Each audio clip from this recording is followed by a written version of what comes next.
যে মুসাফির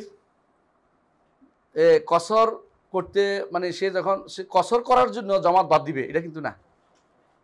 মুসাফির কিন্তু জামাতে নামাজ পড়বে যতটুকু তার পক্ষে সম্ভব হয়। এবং মুসাফির যদি স্থানীয় ইমামের পিছনে পড়ে কসর করবে না, তখন সে ফুল পড়বে।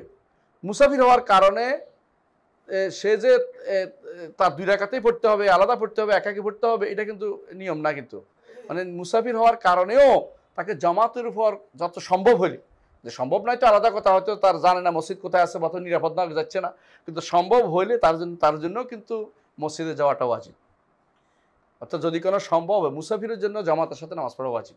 সুতরাং আপনার তাকবিরুল্লাহ ফৌত হওয়ার কোনো সম্ভাবনা এখানেও নাই, কারণ ইমামের সাথে তাকবিরুল্লাহ তো মুসাফির হোক আর পুরা পড়ুক আর কসর করুক তো ফুলে পড়তে পারতেছে, সমস্যা তো হচ্ছে না। মুসাফির হওয়ার কারণে যে জামাত নাই বা কসর করার বাধ্যতামূলক হয়ে আমি 4 রাকাত পড়বো না, এই জন্য ঘরে একাকি পড়বো, এটা কিন্তু নিয়ম না।